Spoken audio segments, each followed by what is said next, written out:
Tonight, political foes join forces to deal with the spiraling refugee crisis on Toronto streets. I think Mayor Chow did the right thing. She's being nice with Dougie. She's being nice with the guys in Ottawa. The three-way effort to get hundreds of refugee claimants with no place to go off the street, and how the average citizen can help too. We learned that our worst nightmares were true. Plus, the chilling admission of guilt, what the Mississauga mosque attacker says motivated him to strike during morning prayers last March. The mood is great. I feel like all the girls are really ready to kick off. And we'll get you game ready for the FIFA Women's World Cup, why expectations are golden for Team Canada. Good evening, I'm Chris Glover. There was a rare show of unity at Toronto City Hall today in the ongoing battle to secure proper shelter for asylum seekers who have been stuck on the street. In a moment, we'll take you inside the donation operation ramping up to supply the refugees with shelter and basic necessities. But first, let's get to the story of how councillors unanimously supported Mayor Olivia Chow today and how the feds and the province are helping as well. Lorenda Redekop gets us started tonight. Josh, come on in. Yeah, come closer. Come closer. I don't bite. A show of unity among council, crowding together before their city council meeting. Almost everyone joining the new mayor, including those who didn't support her. What's brought them together? The plight of asylum seekers in the city. Campaign is a campaign. Campaign is over, right? And every single one of the councillors, doesn't matter the political stripe, we see the humanitarian crisis. No one wants someone sleeping on cardboards that's soaking wet. Her motion to council requested the city manager immediately make 150 shelter spaces available for refugees, then find locations for 100 more. The city and province also each added more than $6.5 million to a housing subsidy for refugee claimants. It's set to add up to permanent housing for more than 1,300 households. Chow and Premier Doug Ford issued a rare joint statement about it, while also calling on the federal government to do more. At the same time, thanking the feds for the $97 million they committed to yesterday. It's brought support from councillors who endorsed others during the campaign. Blaming achieves nothing. And that's why I think Mayor Chow did the right thing. She's approaching it in a collaborative way. She's being nice with Dougie. She's being nice with the guys in Ottawa. And looking at all the Black people who were camped out outside Peter Street. I've never seen such a thing before here in Canada, and it really has broken my heart to see that. Previous large groups of refugees have had shows of support and help immediately at the airport. These latest arrivals aren't yet approved as refugees, but Chow's motion calls for help as soon as they land at Pearson, and for the city manager to work with the federal government on Ottawa funding a reception centre for them. Motion carries unanimously, 26 in favor. In the end, it was green across the board, with hope of continued help from other levels of government. When I met with the Prime Minister yesterday, he assured me that he is there with us. I met with the Premier, same thing. We're in it together. Chow also wants to get homeowners involved or anyone who may have space for an asylum seeker to stay. She says there will be funding for that, but she still didn't have any details. This is all really so new, but the city manager is going to be looking into this and developing an outreach strategy for that. Lorenda Redekop, CBC News, Toronto.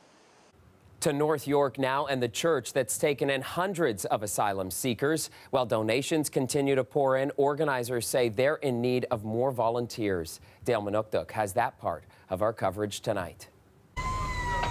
A truck carrying 900 kilograms of donations was dropped off today at Revival Time Tabernacle Church. When we found out that there was a place to go and that we could jump into action, that's when we did. We didn't want to bring food to the streets.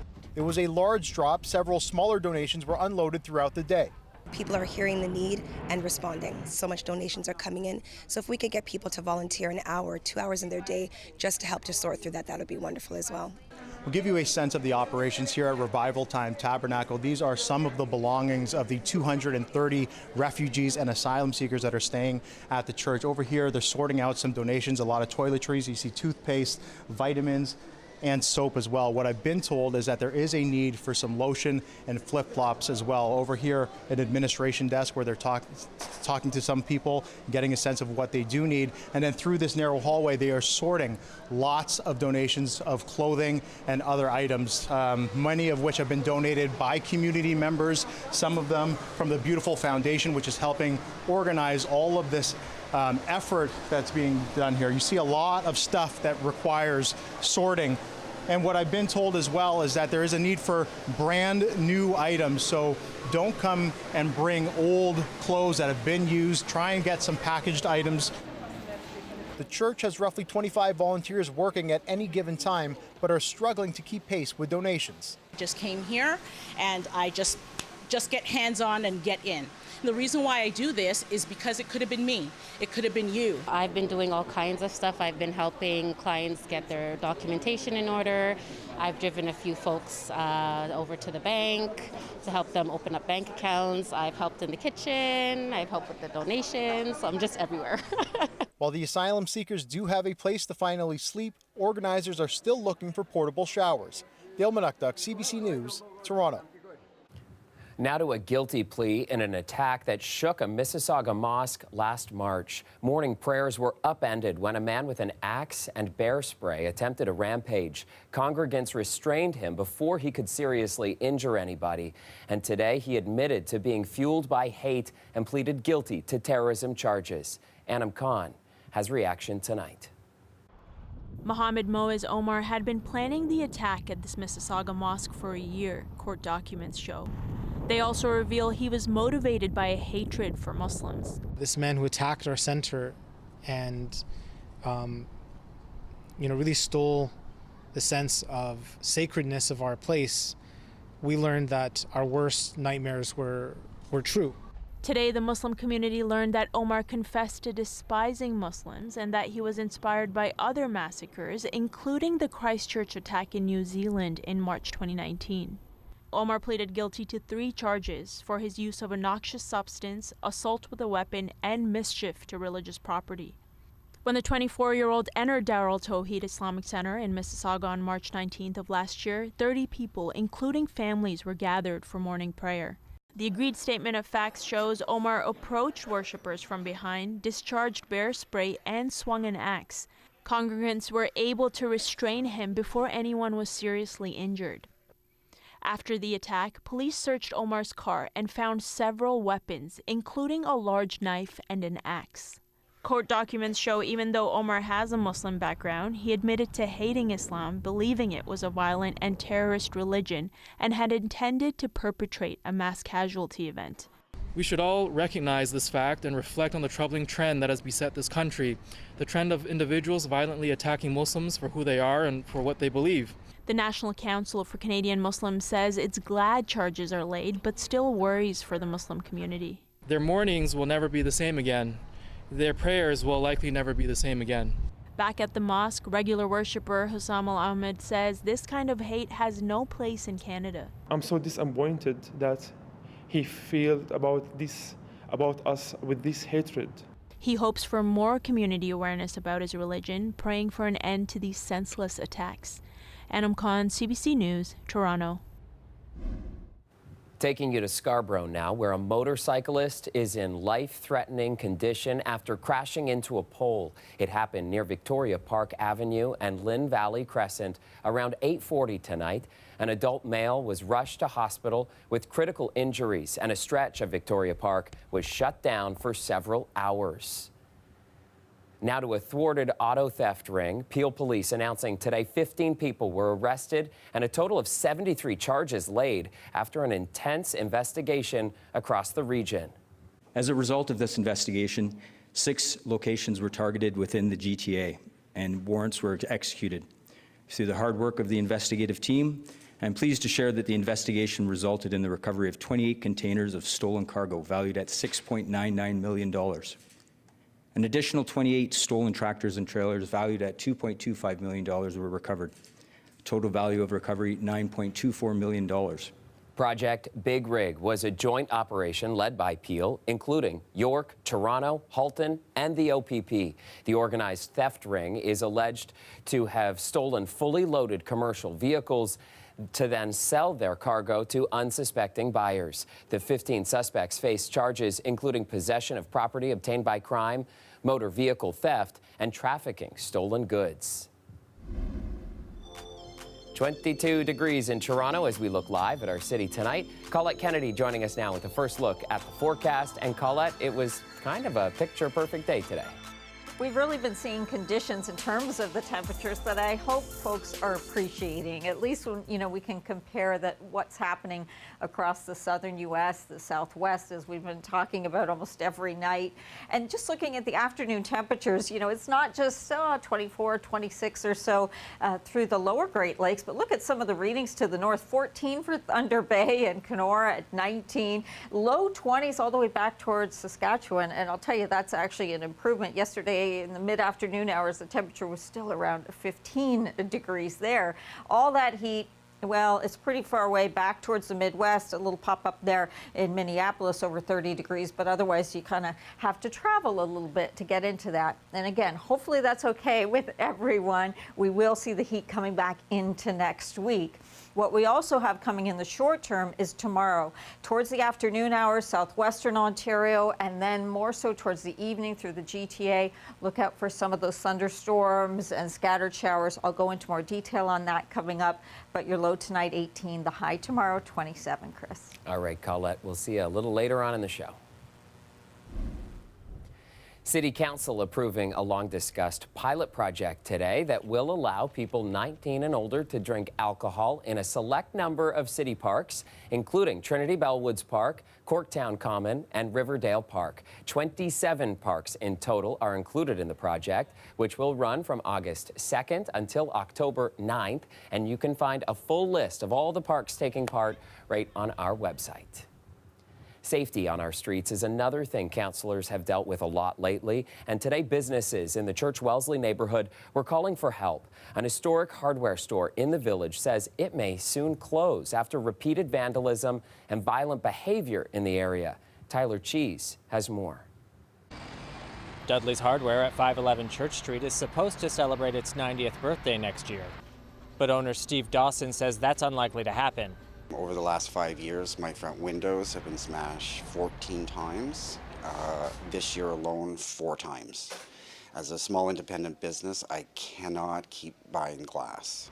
He says the state of the neighborhood has forced him to consider closing the business, which he's owned for the past 13 years. Much of the problem, he says, comes from the people who frequent Barbara Hall Park next door. It's not an issue of homelessness. It's a lack of resources for mental health and drug addiction. And harm reduction is not working. He says the hardware store's proximity to the park and the nearby 519 Community Center has led to his employees being harassed. Every time that door buzzer goes off at my front door, the hair on our necks stand up. We don't know what we're going to deal with. This representative for the 519 says he empathizes with Dawson, but says the community center doesn't have the resources to address the issues on its own. It really needs to be not just us, but a whole of community, government, and neighborhood approach. Really what we're dealing with is a severe lack of options for folks who are underhoused, for folks who are struggling with mental health and drug use issues. He says governments also need to take more accountability for their role in creating these crises. The issues that we're seeing in the Church Wellesley neighborhood are broadly representative of what happens when we have a deep underinvestment in social services, housing, addiction, and mental health. MPP for Toronto Centre and Dudley's customer, Kristen Wong-Tam, agrees. This is a very complicated situation that requires every single order of government coming to the table.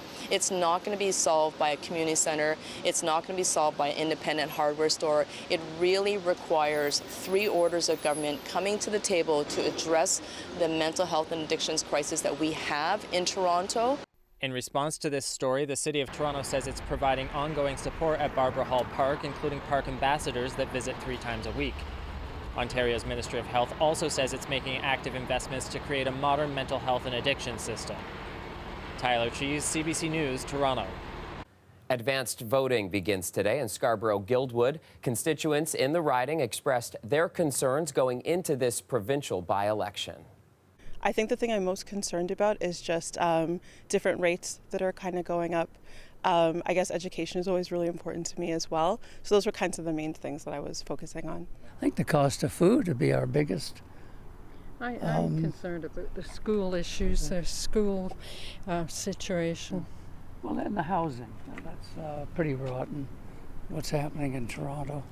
Former Liberal MPP Mitzi Hunter resigned from the legislature in May to run in the mayoral by-election, making her seat in Scarborough-Guildwood vacant. Eligible voters will be able to cast their ballots until July 21st from 10 a.m. to 8 p.m. at a local polling station.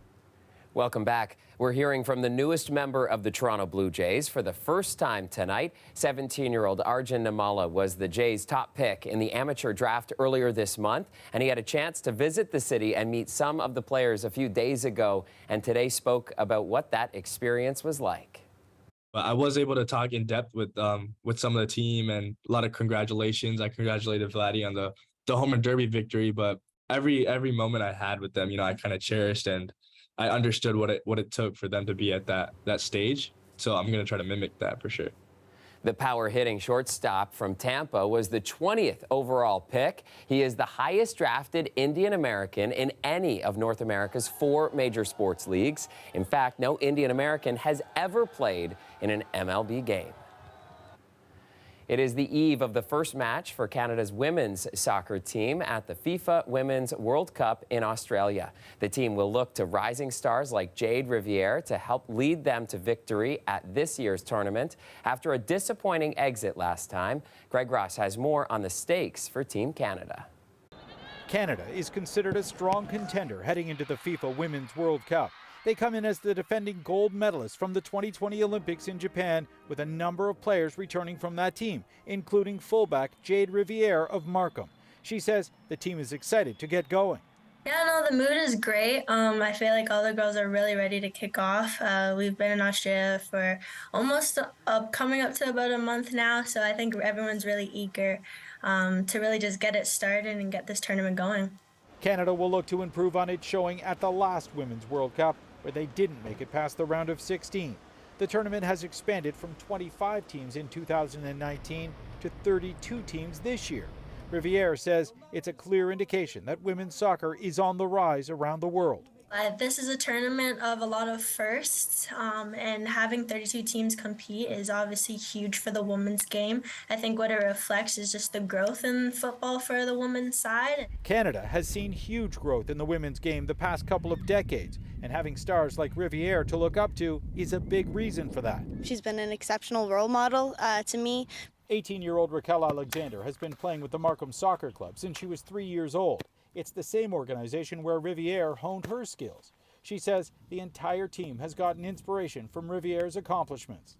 Being able to know her personally and know what she's gone through and the ups and downs and see that it all is possible has been exceptional for me. Jade gives everyone that inspiration, that hope. They see what Jade did here at the club, going through our programming, and other girls behind her think, well, if Jade did that, I could do that.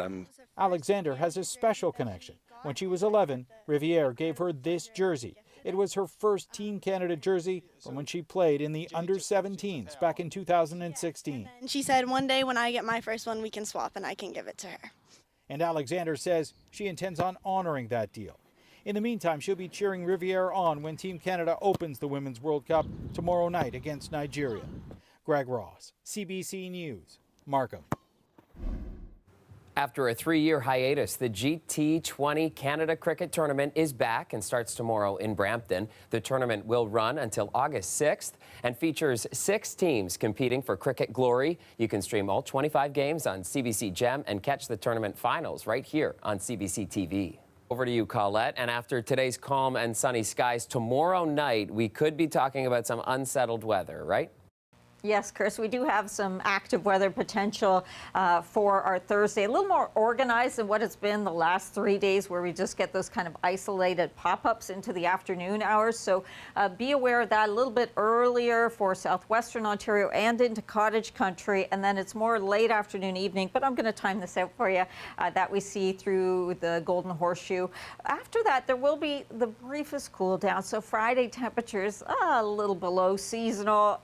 The odd shower kind of around midday, and then that moves out, and the weekend forecast, things are looking very good. I had different icons I was trying to choose between. Do we want a beach ball, water skier, a grill, all these different options? So I went with the sand bucket, the pail there, and a shovel, so a beach scene. Now, not very good to get to the beach tomorrow. Again, in many cases, this is later in the day, but it's even towards lunch hour and before, through Barrie, towards Collingwood, through that area, Parry Sound, and southwestern Ontario, some development there. Likely still quieter conditions through the GTA.